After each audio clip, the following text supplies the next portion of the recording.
Hello friends and welcome to Flickering Myth. My name is EJ Marino and we have a new Netflix review. I'm going to be diving into the animated series Masters of the Universe Revelation.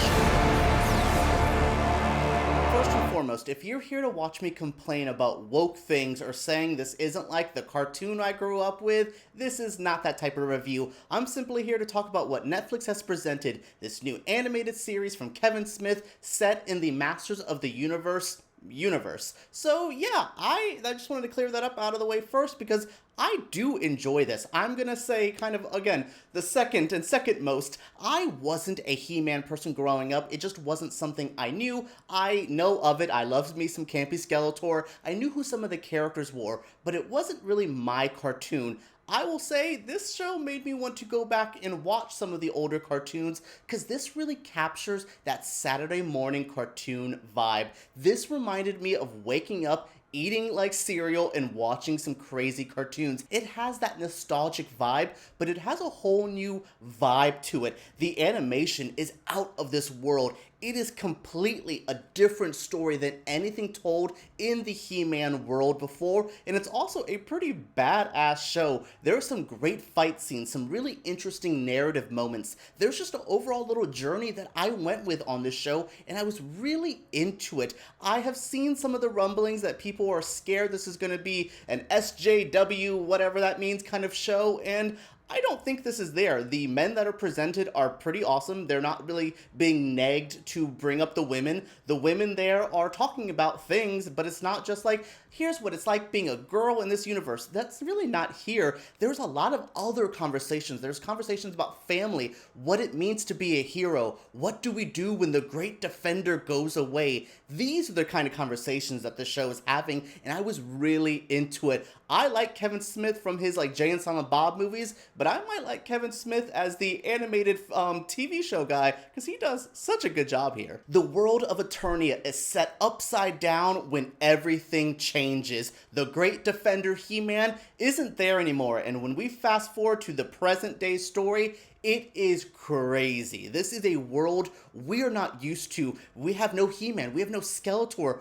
What do we do? Well, we have Teela here to actually, figure out what the hell to do. She's a pretty big badass. We also have Evil-Lyn, these are two women who were working with very powerful men who are now kind of stuck to figure out what the hell do we do? Like, okay, cool. We had this kind of game plan. This is what we've normally done, but what do we do now? And that's not just, Teela and Evil-Lyn. There is, Duncan. There is everyone, Beast. Everyone is in a weird Mad Max kind of world. We're in a post-apocalyptic Eternia, and I was not expecting that. The whole first episode, you're like, okay, this is starting off, it feels like right after the cartoon, the original series ended, so it was a continuation. I'm like, okay, I'm a little lost. This isn't my cup of tea, so what am I going? As soon as that first episode ends and episode 2 starts, it's in its own unique story. I'm not trying to try to spoil too much, but I really like what's presented here. The battle, the journey, what we go through, what Teela is trying to do to bring back what she knew as the normal. I love that. I was invested in this journey. Do I love every episode? No, I think some of them are a little slow. I think some of them aren't as fulfilling as others, but with 20-minute episodes, I was into it. I kind of wish that it seems like this is going to be a part 1 and a part 2. Honestly, you should have just done all of it at one time because that would have been a more fulfilling journey, because when this season ends, I'm just like, okay, cool, but I definitely need more, and I like that, but also at the same time, I kind of wish this stood alone on its own just a little bit. But overall, I like the journey, I like the story, I like what they're trying to do. I can definitely see people get really into this. This is that type of thing where I'm like, you could binge this really quickly because the episodes are short and there's just a lot to digest. If you're a Masters of the Universe fan, I can see you having a lot of fun with this journey because it's what you know, but it's a little bit different. It's what I like about Zack Snyder's DC movies. I know what Batman and Superman are normally like, but in his movies, they're a bit different, and that is very interesting, and it intrigues me. That's exactly how I feel about this, and let me tell you guys real quick, He-Man and Skeletor are both featured throughout the episodes. Just because something dramatic happens at the start doesn't mean they are gone completely, and they're both awesome. I really like He-Man here, and Skeletor, I mean, it's Mark Hamill voicing Skeletor. How awesome can that be? So yes, everything you might think this is going to be, it's there slightly, but it's a lot better than what I was even expecting. Overall, the style and presentation is what really sells me. The voice acting is strong. I love, like, Lena Headey as Evil-Lyn, great. Like I said, Mark Hamill as Skeletor, and Sarah Michelle Gellar as Teela. I am a huge Sarah Michelle Gellar fan, and to see her really take a good, strong, leading voice acting role, I'm happy to say she really does a lot with this. I don't really love the makeover of Teela. I kind of just am like, it's a little what you think. Like, oh, shaved off side of the head, badass brute. You could have done a little bit more with that, but overall, I love the designs of everyone. We have like Man-at-Arms, we have Beastman.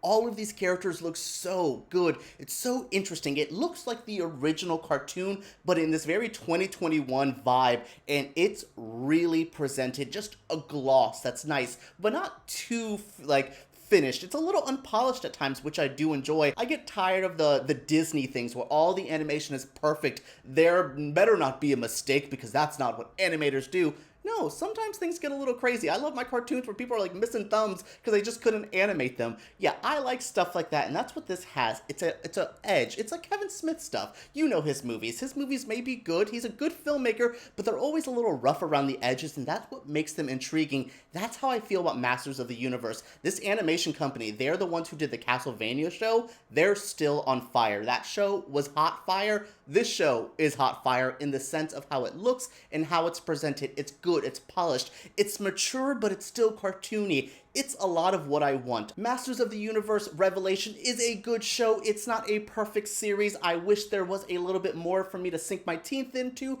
but I like the start. I want to see this grow. I want to have more fun with these characters, and I want to know what the hell happens to Eternia, because things get crazy. The end of this is definitely a cliffhanger that's going to get you hooked, and make sure you want to check it out. But I want to know, what do you guys think? Have you had the chance to see this yet? Let me know what you think down in the comments below. Are you interested in some Masters of the Universe stuff? I know some people are a little nervous about this. I think it's handled well. I hope you guys do too. Make sure you subscribe to Flickering Myth, because we make videos like this every single week, and give us a thumbs up if you did enjoy. Alright everyone, let's talk about Masters of the Universe Revelation down below.